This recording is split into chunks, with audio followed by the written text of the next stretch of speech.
na oficina, aí consegui chegar, então, sem mais delongas, eu vou apresentar.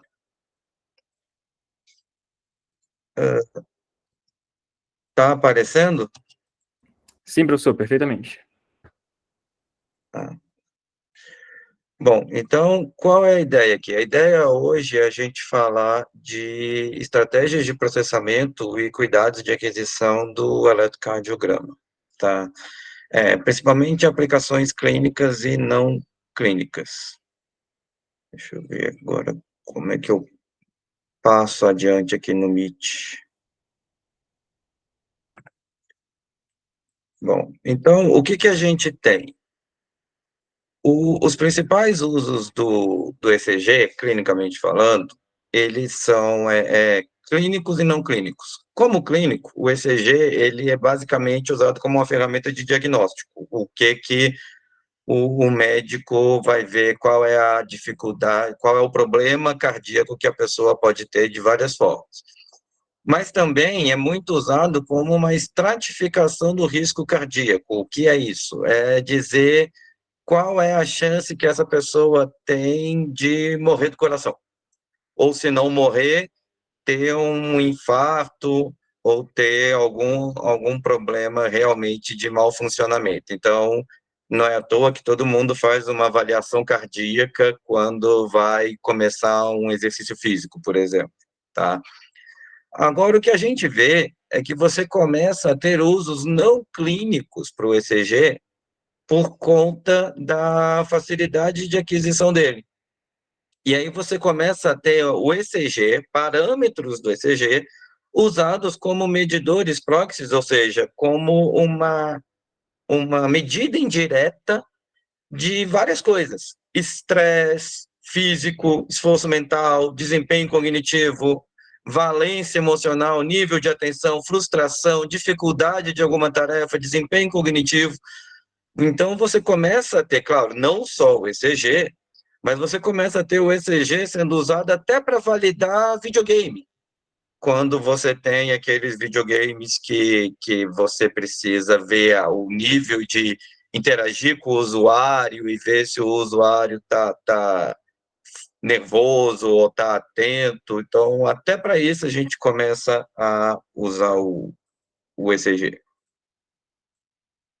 Qual que é o problema do ECG? O problema do ECG é que, se a gente for pensar matematicamente falando, em termos de modelagem, né, e a gente aqui está misturando processamento de sinais e engenharia biomédica, a amostragem espacial do ECG, ela não tem um bom critério.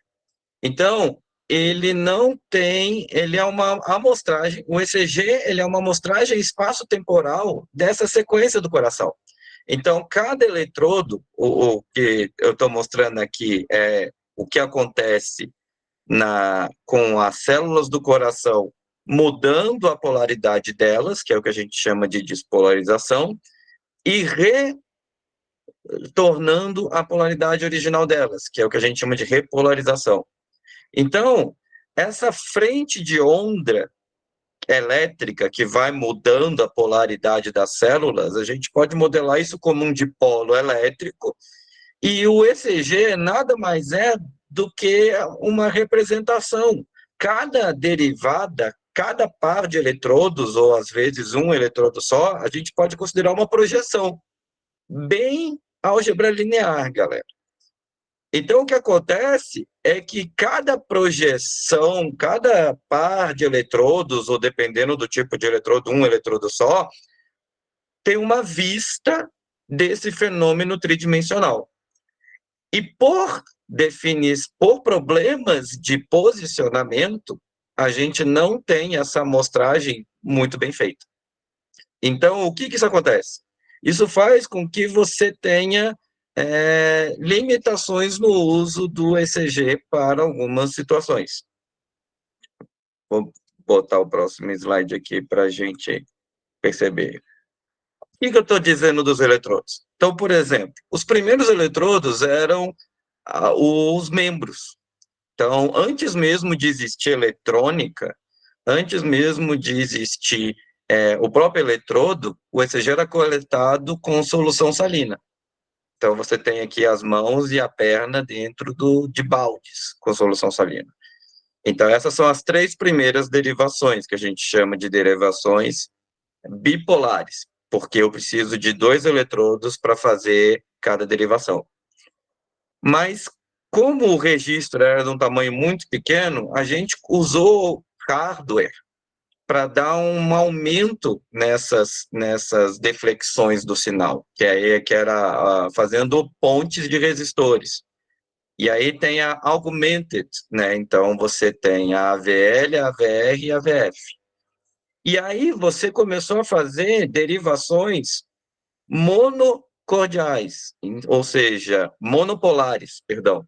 Ou seja, em vez de um eletrodo só ser uma derivação, você se ter, em vez de 2 eletrodos só ser uma derivação, você tem um eletrodo. Então, você tem aqui as precordiais, que são as derivações que veem o coração em outro sentido, né? Não no sentido frontal, mas no sentido transversal. Então, você vê que o sistema mais comum de derivações tem 12, basicamente todas na frente do corpo. Então, assim, a qualidade dessa amostragem não é um plano naquela frequência de amostragem que a gente poderia pensar assim, que visualiza o coração todo. E o que você vê, no fim das contas? O que você vê é isso aqui. Então, você tem um sinal, imagina que isso aqui é uma linha no tempo, e o que você tem são deflexões em milivolts. Então, você tem um sinal que cada deflexão é considerada uma onda, tá? Então, começa com uma onda, que eles denominam de P, depois vai para o Q, R, S, T, e às vezes pode ter uma onda U aqui, tá? Você chama de segmento o intervalo entre ondas, você chama de intervalo quando esse segmento também inclui a duração da onda, e em algumas situações você pode separar ondas em metades anteriores e posteriores. Isso tudo são parâmetros que o médico vai analisar para saber se aquela pessoa está com alguma doença ou não. Amplitudes, durações e morfologias. Basicamente é isso. O que pode acontecer?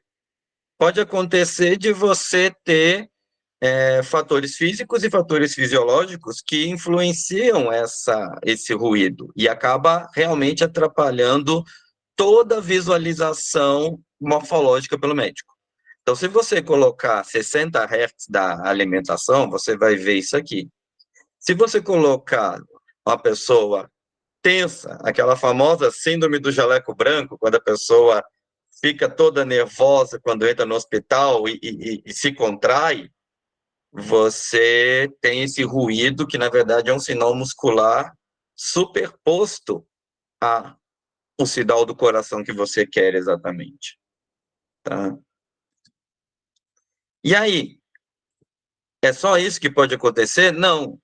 Você pode ter outros sinais, você pode ter o ruído dos eletrodos, né? Então, em linhas gerais, falando aqui generalizando para a parte de processamento de sinais, você tem a questão da atenuação, você tem o ruído do amplificador, você tem ruído de quantização.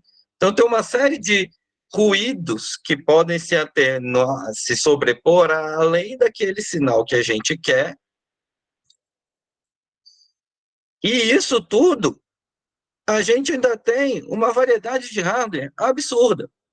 Porque agora virou sinal da moda. Então, você tem o sinal que você pega só com handheld, você tem os wearables, principalmente smartwatch, você tem os com eletrodos adesivos, e fora qualquer coisa, você vê gadget para celular, você vê o cara faça seu próprio ECG, né? Você vê lá até makers fazendo eletrocardiógrafos. Então, teoricamente, todo mundo se acha capaz de coletar um ECG, mas aí entra o problema. Qual que é o uso disso? E a gente volta para aquela nossa ideia. Dependendo do uso que você quer fazer, você vai ter parâmetros de coleta, tá? Então, vamos ficar aqui com esses parâmetros na cabeça e vamos começar agora a processar. Qual que é a primeira coisa? A primeira coisa é eu detectar os picos. Então, o algoritmo mais comum usado é de Pan e Tompkins, que é basicamente filtros e limiares, tá? Então, você pega aquele sinal de ECG, você faz um filtro passabanda, que originalmente eles publicaram que eram entre 5 e 11 Hz, mas algumas variações o pessoal começa a melhorar isso um pouco, às vezes bota 15 Hz e tal. Então, você filtra esse sinal. Pega esse sinal filtrado, deriva e eleva ao quadrado. Porque o que eu quero fazer aqui? Eu quero justamente ressaltar as diferenças, tá? E aí eu integro com média móvel, porque eu quero fazer uma média desses valores, eu quero saber qual é a variação desse meu sinal integrado e derivado e elevado ao quadrado. Aí o que eu faço?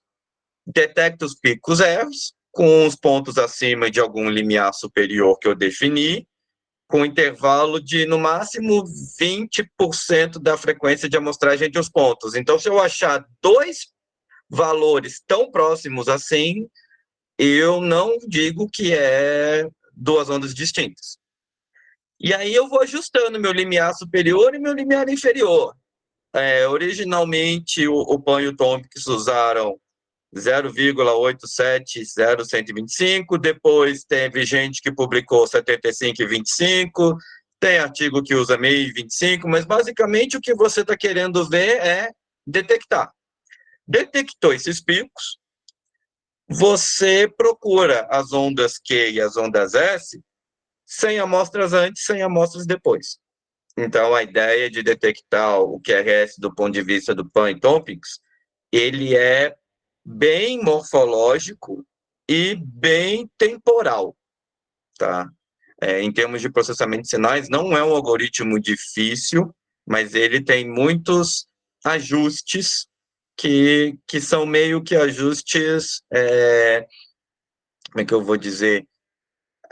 A gosto do freguês, digamos assim. Você começa com algum valor e vai ajustando a depender do ruído que você tem no seu sinal. Tá?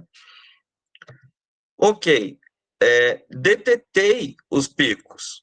O que eu faço agora? Bom, aí você tem que detetar o final da onda, porque muitas das medidas de risco cardíaco são o que a gente chama de dispersão do QT. Então, lembra que o intervalo QT é do começo da onda Q ao final da onda T. Como é que eu processo isso? Olha, para processar isso, você geralmente a pessoa podia falar o seguinte: olha, é um limiar até essa linha isoelétrica aqui. Aqui está o primeiro exemplo, o TH, de threshold. E acha, aí outros algoritmos automáticos usam o limiar, o threshold diferencial. Então, deriva o sinal e faz esse limiar para tentar achar quando ele cruza por zero, quando ele cruza a linha isoelétrica. Mas aí tem gente que fala, olha, a onda varia de formato. Então, em vez de eu só achar o valor que ela cruza por zero, eu posso tentar pegar o valor da inclinação dela. Então, eu calculo a derivada máxima, ou seja, do pico até... acho o pico da ponta da derivada, calculo a derivada máxima aqui dos sinais, e faço esse traço e a intersecção seria o final. E tem gente que ainda faz ainda pior, pega o ponto de pico, o ponto de derivada máxima e faz essa intersecção. Ou seja, você pode inventar um bando de situações, mas é o quê? É intersecção de uma linha com a linha iselétrica. É um cruzamento por zero, digamos assim. Qual que é o problema? O problema é que essa onda T, ela possui diferentes morfologias, algumas patológicas, algumas normais, que dependendo do formato dela, quando você faz simplesmente essa aproximação por tangentes, você causa uma subestimação ou uma superestimação do que seria exatamente o final desse intervalo. E aí você começa a ter problemas, tipo, essa pessoa está com uma medida patológica ou não está com uma medida patológica? Mas a maioria dos algoritmos tradicionais de detecção automáticos ainda são dessa forma. Outra coisa que você pode ter, em algumas situações muito graves, a pessoa, antes de infartar num holter, ela começa a ter essa onda T invertendo totalmente. Então, ela é um batimento positivo, um batimento negativo, um batimento positivo, um batimento negativo, que os médicos chamam de alternância da onda. É sinal de que o sinal está extremamente instável ali na aquela repolarização do coração. Então os médicos pensaram, poxa, se já chega nesse nível, não tem mais muito o que eu fazer. A pessoa vai entrar numa taquicardia e numa fibrilação. Será que essa variação pequena, essa microalternância, eu poderia detectar? Só que aí isso não é visível. Como é que você detecta? Bom, os dois métodos que a gente tem é ou por método espectral ou por método de média móvel. Então, você imagina a situação que era quando a gente estava, quando isso começou a surgir, e você começava a fazer pesquisas clínicas com transformada rápida de Fourier. E você tinha que provar para os médicos que a Fourier funciona, né? Para ver o quê? Para ver potência espectral com frequência de metade da frequência cardíaca. Nossa, gente. E é uma coisa assim, você pega 120, você pega uma proporção de vários batimentos, cada batimento você mede 128 pontos diferentes em 128 batimentos, você faz uma série temporal de cada um desses 128 pontos alinhados, e aí você faz a FFT e compõe todo esse FFT composto para você ver qual é a potência espectral. E aí você consegue ver a frequência da respiração. Geralmente, isso é feito com a pessoa em exercício, então, aqui talvez uma frequência da pedalada, e aqui a frequência da alternância, que é metade dos batimentos por ciclo, tá? O que acontece aqui? Funciona? Funciona. Qual que é o problema? Ruído. Né? Todo mundo que já brincou com FFT na vida sabe o quanto que isso aqui nunca fica picos tão simples assim. Então você começa a ter eletrodos especiais para tentar diminuir o ruído máximo possível. E aí isso começa a ficar caro. Então o pessoal tentou usar eletrodos comuns para processar isso. Então, se eu tenho eletrodos comuns para processar isso, como é que eu vou diminuir o ruído? Fazendo promediação, fazendo média, né? Então, o que que ele faz? Para cada sequência de batimentos, ele separa batimentos pares e ímpares, faz a média dos pares, a média dos ímpares, alinha e vê essa diferença, tá? E aí, como é uma média, você escolhe média de quantos batimentos você quer. O mínimo de 8, o máximo de 32. Qualquer maior a quantidade de média que você faz, menor variação você percebe, mas em compensação é uma coisa mais robusta. E aí, essa medida de microalternância aqui, eu consigo ver uma alternância como um delta de microvolts. Aqui, eu tenho uma potência mesmo. E o quanto essa potência é maior do que o basal. E aí você tem esses valores e todas as pesquisas clínicas são pensando quanto desse valor que é considerado um, um, um preditor de risco para determinado tipo de população e por aí vai. Eu tô passando muito rápido para a gente poder ter tempo para conversa, porque eu sei que isso aqui vai gerar muita dúvida, muita conversa, mas é uma apresentação geral para depois a gente voltar. Opa, uma outra situação que você tem, tá? Aqui, que é o que a gente chama de turbulência da frequência cardíaca. Então, o que acontece?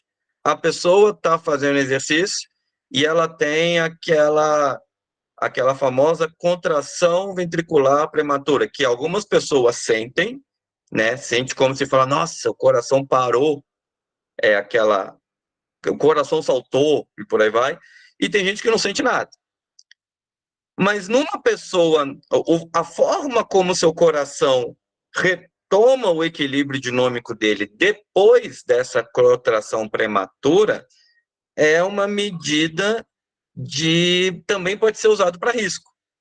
E aí, de novo, a ideia do tacograma. Só que agora eu faço um tacograma depois da contração. Então, olha que louco.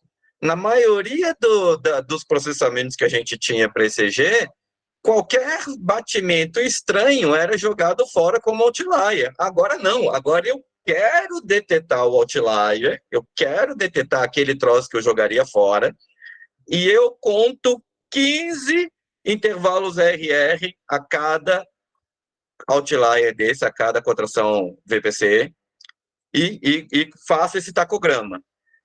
Tenho que ter pelo menos 5 dessas sequências para fazer a média, e aí eu consigo calcular dois parâmetros, o onset e o slope, ou seja, o que acontece logo depois dessa contração prematura, porque é normal que numa pessoa sadia, depois que seu coração dá aquele salto, ele faz uma pequena pausa para ressincronizar.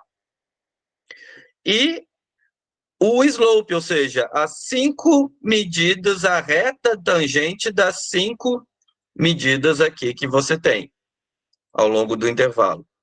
Para você ver, e esses parâmetros de onset e de slope, dá para saber mais ou menos o que tem níveis patológicos e níveis não patológicos.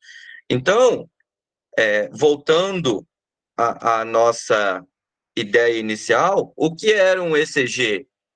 Que a medida era totalmente temporal, começou a ficar espectral, começou a ficar de média móvel, começou a ficar com todo um tacograma, a gente tem que fazer interpolação, reamostragem. Então, você começa a ter cada vez mais um uso específico do parâmetros de processamento de sinais. Por quê?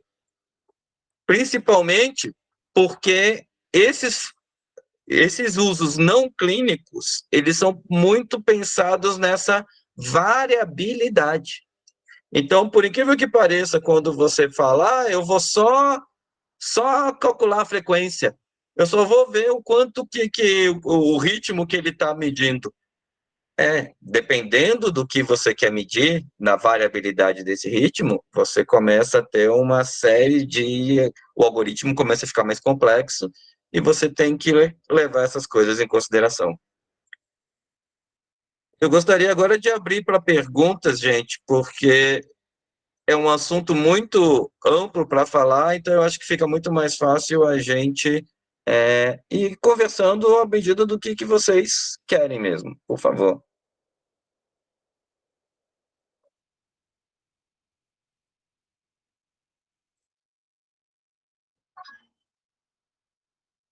Oi, Diogo. Opa, bom, professor. Pessoal, para mandar perguntas pelo chat, eu abri o microfone, tá? Vou começar com uma pergunta, professor. Eu vejo que esse uso não clínico que o senhor falou, né? Eu acho que o principal atualmente eu vejo muitos smartwatches, né? Porque hoje qualquer reloginho consegue fazer uma medida de batimento ou até uns ECGs.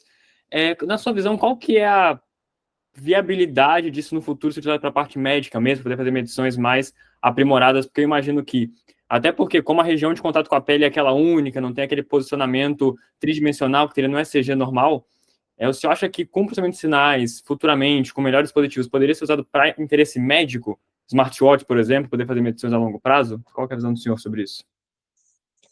Então, Diogo, essa é uma pergunta muito interessante porque tem limitações, tanto técnicas quanto limitações clínicas, né? Então, por exemplo, atualmente, os smartwatches, eles só conseguem medir o que a gente chama de registro de uma derivação, ou seja, é o cara encostando o dedo no smartwatch, então ele fecha como se tivesse dois eletrodos, de um membro e de outro. É como se fosse essa derivação um que eu mostrei lá do Eindhoven, tá? Então, quando você tem uma derivação, o máximo que você consegue ver é ritmo. Você consegue ver se essa pessoa tem uma arritmia, e não toda, qualquer ritmo de arritmia, mas algumas você consegue, e principalmente contar batimentos cardíacos, tá? Se você não consegue ver se essa pessoa está infartando, porque o infarto ele é algo localizado. Ele, para você ver um infarto, você tem que ter uma projeção que aquele infarto apareça. E provavelmente não vai ser essa. Então, isso não vai ter como você ver com o smartwatch, percebe? Então, outros smartwatches, o pessoal ainda faz alguma, não sei se é exatamente o smartwatch, mas outros medidores assim vestíveis, ele ainda faz de você segurar de algum jeito que ele faz medidas seriais de 6 derivações diferentes. Mas a medida serial também não é suficiente às vezes, Sim. Uhum. entendeu? Então, existe esse problema. O pessoal quer pintar o bode de dourado, mas continua sendo um bode, Uhum. entendeu? Então não adianta eu fazer um melhor ultra mega blaster processamento de sinal se o meu problema é um problema de aquisição, Dos percebe? dados, né? Aham, sim. Exato. Então, assim, isso precisa melhorar. A gente precisa melhorar a aquisição para Uhum. conseguir que o processamento de sinais dê um resultado que seja útil para o médico. Senão, vai funcionar como curiosidade, entendeu? Uhum. Como curiosidade funciona sempre. Agora, para você ter uma coisa realmente útil, a gente volta a discutir qual é o uso que você quer, tá? Uhum. Então, num primeiro momento, ela vai melhorar, mas eu acho que a gente tem um gargalo aí de aquisição, mais do que de processamento. Entendi. Obrigado, professor. Vou ler aqui no chat perguntas do Bruno Souza. Professor, com qual tipo de mudança ocorre no ECG numa arritmia cardíaca? Então, Bruno, o que acontece? Eu vou voltar ali aquela minha apresentação do que seria um ECG normal, tá? Ah, cadê? Aqui. Essa sequência aqui. Então, você vê, uma das coisas que o pessoal geralmente desconhece, quem não é da área de saúde, é que acho que todo mundo já ouviu falar de átrio e ventrículo, né? Mas o átrio e o ventrículo, eles são eletricamente isolados. Ah, o impulso elétrico, ele passa apenas por uma única região chamada nodo átrio-ventricular. Então, o átrio se despolariza primeiro todo, para depois os ventrículos irem, tá? Isso é a situação normal. O que acontece numa arritmia? Você pode ter sinais que estão indo mais devagar do que o normal, então você tem uma velocidade de condução mais lenta. Você pode ter uma velocidade de condução mais rápida. Você pode ter um sinal que devia começar num lugar, mas começa em outro, então é o que a gente chama de foco arrítmico, começou no lugar errado. E você pode ter uma arritmia, que é o que a gente chama de arritmia por reentrada. Em vez de parar no lugar que está eletricamente isolado, tem uma falha nessa isolação. Então o sistema entra em loop. Então você tem vários mecanismos diferentes de arritmia, e como esse fenômeno é 3D, isso aparece nas projeções. Então, às vezes, o médico ele tem que olhar várias derivações ao mesmo tempo, porque ele vai comparar diferentes, literalmente, perspectivas, para tentar ver, imaginar o que está acontecendo 3D, em que parte do coração está acontecendo, para ele tentar ver, entendeu? Ele tenta montar um quebra-cabeça 3D a partir de uma série de visualizações 2D. Essa é a sacada do ECG.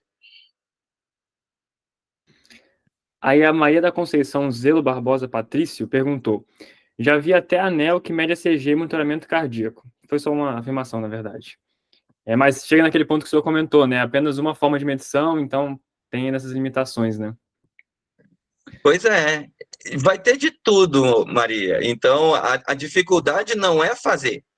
A dificuldade é você fazer algo que seja útil. Então, por exemplo, eu não consegui. Eu achei engraçado que ninguém me perguntou qual é a banda desse jeito. Entendeu? Então, vocês estão me ouvindo? Sim, perfeitamente. Tá. Então, por exemplo, um ECG de pediátrico, hoje em dia o pessoal recomenda que ele tem que ter uma banda de 250 Hz, ou seja, a frequência de amostragem tem que ser no mínimo 500 Hz. Para um monitoramento, só para saber se a pessoa está viva, só para aquele contador de batimento de série médica, que o cara para de contar, o cara morreu, o que faz? A banda pode ser 40 Hz. Então, se você pega esses medidores aí que tem de tudo, a amostragem deles é surreal. Você tem coisa que mede 40 Hz, você tem coisa que mede 100, você tem coisa que amostra 200.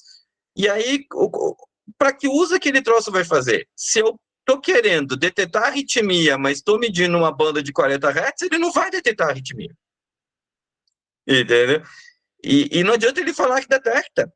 Ele só está contando pontos. Então, até o nível de resolução de bits, o nível de banda de frequência de amostragem tem que ser meio que pensado para o uso que você quer fazer.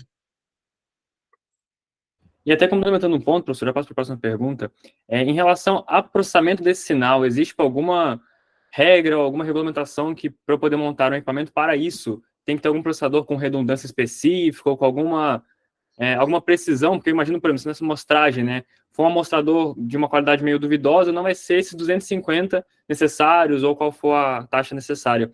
Então, tem alguma regra, alguma legislação da própria Anvisa que regulamenta isso? Como é que a gente faz para poder fazer a parte do hardware para esse tipo de processamento? Ou do software também? Existe muitos até. Então, o que acontece é que isso vai atualizando pelo ponto de vista dos médicos e pelo ponto de vista dos engenheiros. Então, o médico ele começa a ver o seguinte, que em algumas coisas ele precisa ver melhor. Então, ele começava a falar, olha, eu preciso ver tantos milivolts no papel, eu preciso ver, então, de modo geral, ECG humano, a frequência de corte é 150 Hz, a frequência de amostragem teria que ser o dobro, né? Pediátrico, 250, aí você começa a ter uns filtros passa altas, bem baixinhos, de 0,05 Hz ou 0,67 se você usar distorção sem distorção de fase. Por que isso? Porque você quer tirar a respiração. Você quer pegar só o sinal cardíaco e não o sinal da respiração, porque a respiração tá fazendo o seu peito subir e descer no macenoide. Então vai ficar atrapalhando aquele sinal. Então você tem que tirar um passa alta para tirar a respiração, né? E aí você tem que tirar aqueles 60 Hz. Isso tudo você tem diretrizes e normas técnicas do que um eletrocardiógrafo tem que ter, tá? Onde é que a coisa começa a ficar mais nebulosa? Quando você começa a analisar essas coisas em microvolts. Quando você começa a ter microalternância, quando você começa a querer compor tacogramas, ou seja, quando eu vou fazer variabilidade da frequência cardíaca, que eu tô, em vez de pegar a onda inteira, eu tô pegando só os picos R, eu tenho uma série temporal que eu tenho que interpolar, depois eu tenho que reamostrar ela de novo para depois fazer as coisas. Então aí você começa a ter parâmetros que já começam a ser parâmetros técnicos, porque aí você está começando a discutir resolução da interpolação, você está começando a discutir resolução espectral da FFT que você está fazendo, percebe? Então, então você tem parâmetros, por um lado, você tem que olhar para o que os médicos querem ver, e por outro lado, você tem que olhar para qual é a resolução que você precisa achar de frequência e de outras coisas. Mas isso está, em algumas coisas isso está disposto. Seria mais uma palestra para a gente discutir isso. Sim, são muitos fatores, né? Bem interessante. Pergunta do Christian Davi Guerreiro Mendes.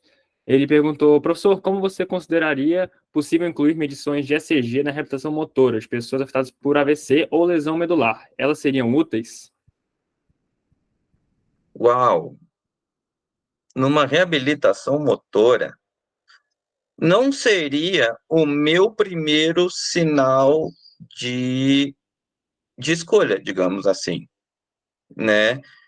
Mas acho que o Guilherme até falando aqui, né, de síndrome vasovagal, de prever o desmaio. Então, é aquela questão, o que que eu queria ver? Porque se eu quero prever na reabilitação se o músculo vai fadigar, eu não usaria ECG. Mas se eu quero prever se a pessoa vai desmaiar, de repente eu posso usar a variabilidade da frequência e ver o aspecto de simpático e parasimpático, porque isso o ECG me permite ver, percebe? Então, é tudo uma questão, é tudo uma questão de qual uso eu quero. E aí, se eu quero ver se a pessoa vai desmaiar ou não usando o ECG, é diferente de um processamento de só ver se ela está com arritmia. Então, agora, para ver tônus muscular, para ver se ela fez exercício até o máximo, ou se o músculo fadigou, pelo ECG, eu acho que não consigo imaginar que daria para ver pelo ECG. Talvez alguma medida de cansaço, né, de esforço, por exemplo. Mas, de novo, iria mais para. Isso seria tudo análise dinâmica da frequência. É o que eu consigo imaginar por enquanto. Teve a pergunta do Guilherme também, né? Eu acho que já foi mais ou menos respondida com essa pergunta anterior, né? Tem mais algum ponto que o senhor queria comentar sobre essa síndrome vasovagal para relação do ECG ou já foi respondido? De modo geral, o ECG, quando você faz variabilidade da frequência cardíaca, ou seja, eu pego todos esses. Deixa eu pegar aqui, voltar de novo. Cadê? Aqui. Eu pego esse intervalo RR, então eu faço uma série temporal só de picos da onda R. Então eu vou ter uma série temporal, eu interpolo, eu reamostro para intervalos regulares para poder fazer uma FFT, porque ela tem que ser com uma amostragem definida, né? Senão eu teria que usar outra fórmula de calcular espectro. E aí eu tenho índices espectrais e índices temporais. E esses índices me permitem justamente ver essa ativação do sistema simpático e o parasimpático. E aí eu posso ver realmente se essa pessoa tá com uma ativação considerada equilibrada ou desequilibrada naquela situação.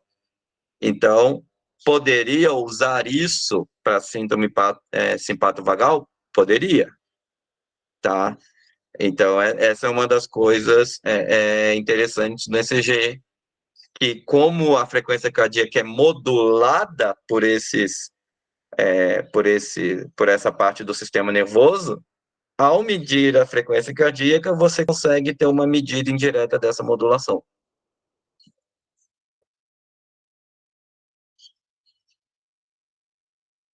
Beleza, legal. Aí também tem uma pergunta aqui do Ramo em 3E UNB, como o uso de marca-passo afeta a medição do ECG e a percepção de alterações? Então, afeta de duas formas. O marca-passo, ele começa fazendo o papel daquele estímulo inicial para o coração começar a bater. Então, todo marca-passo, ele tem o que a gente chama de espícula, que é aquela eletroestimulação inicial para o coração começar a bater. A primeira coisa que eu tenho que fazer é, ao mesmo tempo que eu tenho que detectar essa espícula, eu tenho que entender que ela é do marca-passo e não um problema do coração do cara. Então, eu fazer um processamento que eu simplesmente limpe a espícula, eu posso fazer o médico achar que o marca-passo não está funcionando. Eu fazer um processamento que mantenha a espícula, mas que essa espícula atrapalhe a minha detecção automática de eventos, vai me dar toda uma confusão. Então, você não pode simplesmente fingir que ela não existe, e você também não pode simplesmente incluir ela em todas as suas coisas. Você tem que lidar, percebe? Ela impacta dos dois jeitos. Entendi. Letícia está com a mão levantada? Pode perguntar, Letícia. Boa tarde. O senhor acha que existe a possibilidade de ter uma tecnologia sendo desenvolvida para um ECG com o conhecimento do ECG que consiga levar 12 derivações de forma portátil? Porque hoje em dia os smarts eles têm uma derivação, mas a gente já tem o Cardio Mobile, que ele tem 6 derivações e ele é totalmente portátil. Então, será que a gente consegue chegar nessa tecnologia? E como ela vai ser útil? Olha, Letícia, obrigado pela pergunta. Eu acho que sim, mas eu acho que não vai ser de um ponto de vista só processamento de sinais, não. Não vai ser por algum processamento que, do mesmo jeito que a gente faz para melhoria de super resolução de imagem, para melhorar algo, para mudar, né, de uma TV convencional para uma 4K. Eu acho que existe limite no que a gente pode trabalhar com super resolução e hiper resolução no ECG. Então, o que vai acontecer é que vai ter uma limitação de processamento e vai ter uma limitação de aquisição. Você vai ter que adquirir de alguma outra forma além, mas também você não vai precisar adquirir os 12 como tradicional, né? Existem abordagens clínicas de registros com menos eletrodos e existem abordagens técnicas de melhoria de resolução. Então, a gente vai ter que juntar as duas coisas para conseguir fazer isso. E aí eu acho que a gente vai conseguir sim. É só a gente conversar mais os dois lados da moeda.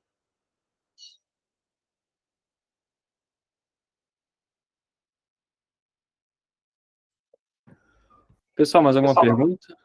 Eu acho que alguém ia falar aí.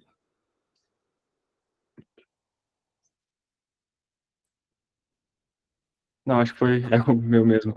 Vou mandar aqui no chat um link para a marcação de presença, para que todos coloquem lá, para poder confirmar a presença. E se alguém tiver mais alguma dúvida, pode mandar no chat ou abrir o microfone. Fiquem à vontade.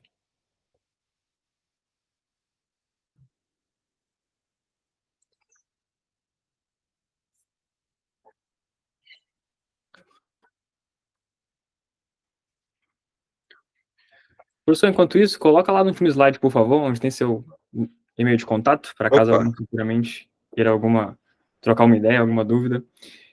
E uma pergunta final, professor, de motivação, o que o senhor acha que um estudante, aqui a gente tem engenharia elétrica, engenharia biomédica própria em si, mas quem não é da parte de biomédica, não tem tanto esse contato, é de outras engenharias, por exemplo. O que o senhor acha que precisa ser feito, o aluno pode se especializar, pode estudar para poder futuramente trabalhar nessa área de eletrocardiograma no futuro, por exemplo, ou qualquer outra parte da biomédica? O que o senhor recomenda para os alunos em geral? Olha, se o aluno já está fazendo e ele não tem ele não consegue pegar uma iniciação científica nessa área, ou não tem um professor na graduação dele que tenha um tema que ele possa fazer, por exemplo, o TCC nisso, ele pode depois fazer um mestrado, porque existem programas de engenharia que têm linhas de pesquisa em engenharia biomédica, e a própria UNB tem um mestrado em engenharia biomédica totalmente, tá? Mas tem vários mestrados em engenharia elétrica ou mecânica que têm linhas de pesquisa em engenharia biomédica. Então, assim, o que eu acho que a engenharia biomédica tem de diferente? Em comum com as engenharias, você tem que saber lidar com o que você está fazendo. Então, quando você está processando o sinal, você tem que saber qual é o tipo de sinal que você quer, o que é sinal, o que é ruído, quais são as características dele. O negócio que, para você saber isso e fazer um ótimo algoritmo de processamento, você tem que saber um pouquinho da fisiologia. Você tem que entender um pouquinho do outro lado, nesse caso específico. A gente não basta olhar só o sensor, o que seria o normal, né, num processamento de sinais. Então, é aí que a coisa começa a ficar desafiadora e aí que ela começa a ficar legal. E, ao mesmo tempo, você está lidando com sinais que têm uma amplitude muito pequena. Então, eu diria que, assim, tirando o pessoal de teleco, e não é toda aplicação de teleco, e tirando o pessoal de microeletrônica em realmente low power, quem lida com os menores sinais é o pessoal de biomédica. Então, acaba sendo um desafio legal de você trabalhar isso, porque você começa a ter que trabalhar a fundo várias técnicas de melhoramento do sinal, né? Então, isso começa a ser um negócio legal. E os sinais bioelétricos, eles têm uma característica espaço-frequência bem interessante. Então, você começa a fazer umas coisas de filtragem, se a gente começar a sair da FFT e ir para resoluções de frequência-tempo, wavelets e Wagnerville e qualquer outras coisas assim, o campo de aplicação fica tremendo. Então, pela característica do sinal, você tem padrões episódicos. E isso é muito legal. Já imaginou você fazer o equipamento que impede detectar queda do avôzinho no banheiro, ou fazer o equipamento que a pessoa perceba que a pessoa está passando mal quando está dirigindo e faz o carro. Em vez de você fazer um carro que auto-estacione na vaga da garagem, você faz um carro que auto para no acostamento quando o motorista está infartando. Olha que legal. Entendeu? O auto-estacionar já está feito. Falta a gente detectar que o motorista está infartando. Nenhum engenheiro automotivo vai conseguir fazer isso. Tem que ser um engenheiro biomédico ou alguém que tenha ao menos um pezinho lá junto com o processamento de sinais. Sim. E aí, por Essa exemplo, multidisciplinaridade é uma coisa que eu acho muito interessante da parte de biomédica, né? Porque junta nós, a medicina, nosso corpo, com toda a parte de engenharia, de entender o problema, entender como é que eu vou resolver, e todos esses detalhes, né, que o senhor comentou, é muito legal. É um tema para mais várias palestras, né? Acho muito interessante. e agora a gente está saindo do hospital, né, Diogo? A gente está indo para a qualidade de vida. Uhum. Então você começa a ter aquele cara que fala: eu tenho aqueles podômetros de medidor de passos, isso é útil, isso não é.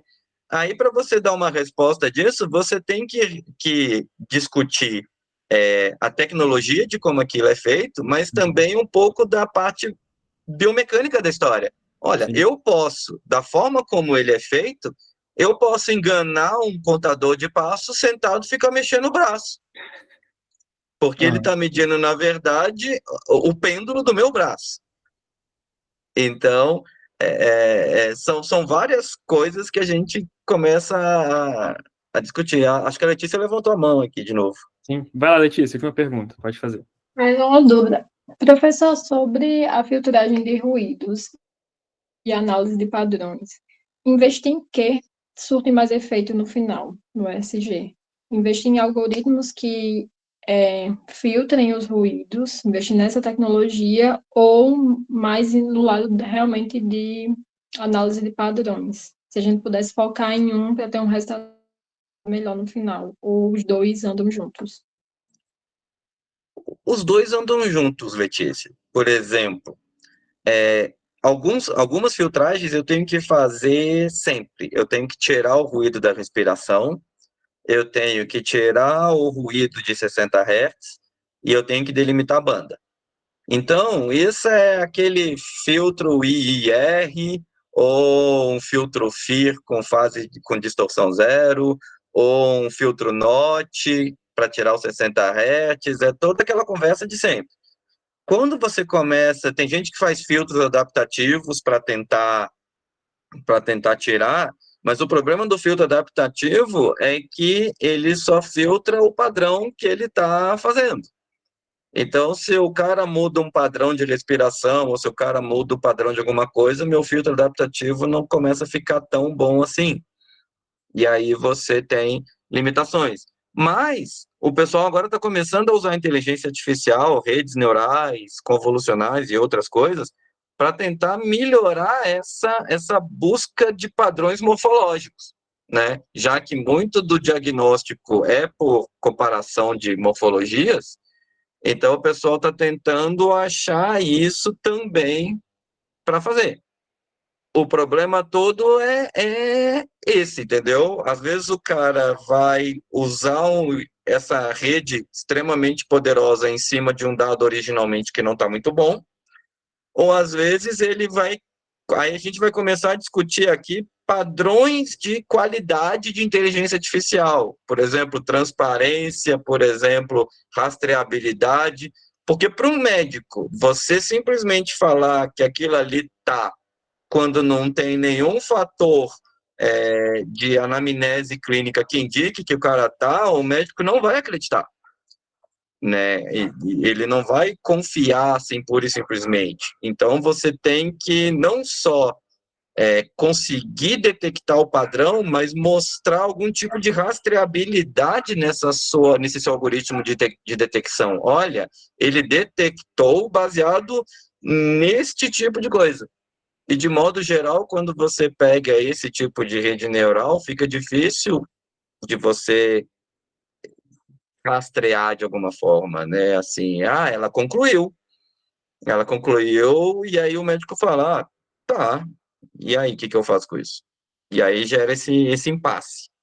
Vai ser útil ou não vai ser útil? A gente está nesse ponto de disputa, digamos assim. Pessoal, pelo tempo, dá para mais uma pergunta, mas Letícia, se quiser finalizar alguma coisa, ou se não, fechamos por aqui.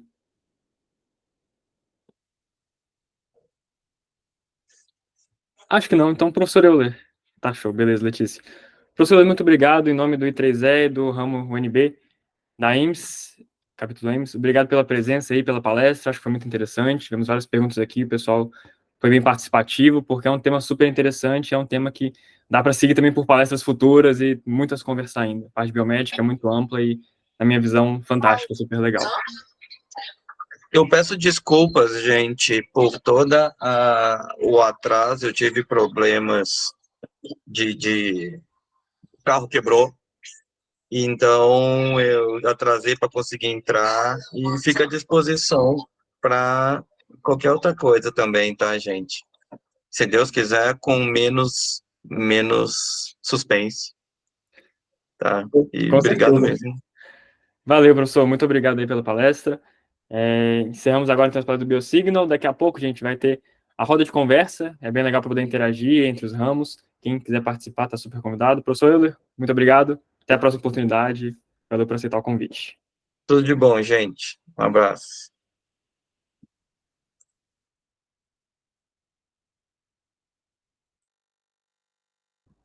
Pessoal, não esqueça da presença, tá? O link tá aqui no chat do formulário. Quem não marcar o formulário não recebe certificado das palestras que participou, beleza? Então, sempre que vir uma palestra, vai no formulário, faz a marcação rapidamente, para poder não perder o certificado. Já já vão chegar as meninas para poder começar a conversa entre os ramos. Que a ideia é realmente trocar um pouco a ideia de como é que foi esse evento, como é que foram as palestras, e poder conversar mesmo, que foi uma das finalidades do evento, quando a gente criou o BioSignal, entre os capítulos, foi interagir esses 3 capítulos, 4 capítulos, 4 ramos aí do I3E. O FRN, FPB, Cimatec e o UNB. Então, a gente poder trocar uma ideia. Já já começa. Aguarde um instante, por favor.